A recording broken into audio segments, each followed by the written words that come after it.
Hello everyone, কেমন আছো সবাই? আশা করছি সবাই খুব ভালো আছো। আমি বৈশাখী নিশি উদ্যানে সবাইকে ওয়েলকাম জানাই। বর্ষার শুরুতে আমি এই 3টে কাঠগোলাপের ডাল এনে সমপরিমাণ বালি আর মাটিতে বসিয়েছিলাম চারা তৈরি করার জন্য।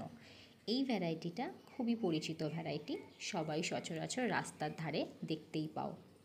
চারা তৈরি হতে 2 থেকে 2.5 মাস সময় লাগে। 2 মাস পর আমি আপডেটটা দেখাচ্ছি। দেখো কতটা সুন্দর পাতা বেরিয়েছে। এবার রুটটা চেক করে নেওয়ার পালা। রুট কি বেরিয়েছে? হ্যাঁ, এই যে রুটটা দেখা যাচ্ছে। আমি আরও একটা ভ্যারাইটির ডাল বর্ষার শুরুতে বসিয়েছিলাম, সেটা হচ্ছে এইটা।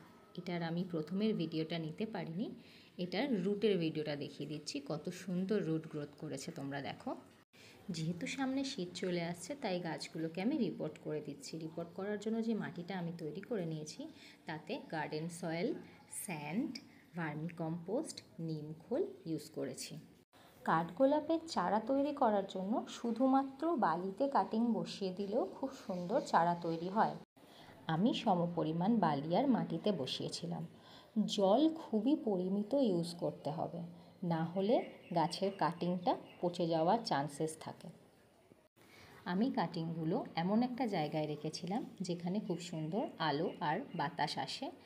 জল আমি বোতলের ছিপি 2 ছিপি করে দিতাম। হ্যাঁ, ঠিকই শুনেছ, এতটাই কম। কাঠগোলাপকে আমরা চাঁপা বা প্লুমেরিয়া নামেও চিনে থাকি। গরমকালের শুরু থেকে হেমন্তকাল পর্যন্ত গাছে অনবরত ফুল দিয়ে থাকে। তবে ডাল থেকে চারা তৈরির জন্য একটি ম্যাচিওর কাষ্ঠল ডালের প্রয়োজন হয়। যেহেতু সামনে শীতকাল, তাই এই সিজনে ফুল পাওয়ার আশা না থাকলেও পরের সিজনে আশা করছি এর থেকে অনেক অনেক ফুল পেয়ে থাকবো। এটা হলো আমার সেকেন্ড ভ্যারাইটিটা, যেটার রুটটা তো তোমরা দেখতেই পেলে। এটাও আমি রিপোর্ট করে দিচ্ছি।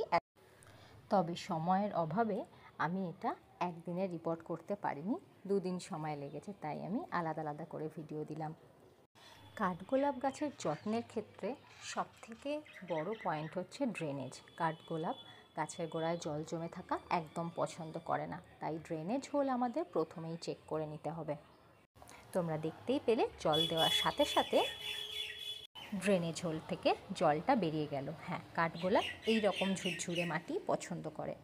পরবর্তী আরও একটা ভিডিওতে আমি এর আপডেট দেব। ভিডিওটি পছন্দ হলে প্লিজ লাইক আর সাবস্ক্রাইব করতে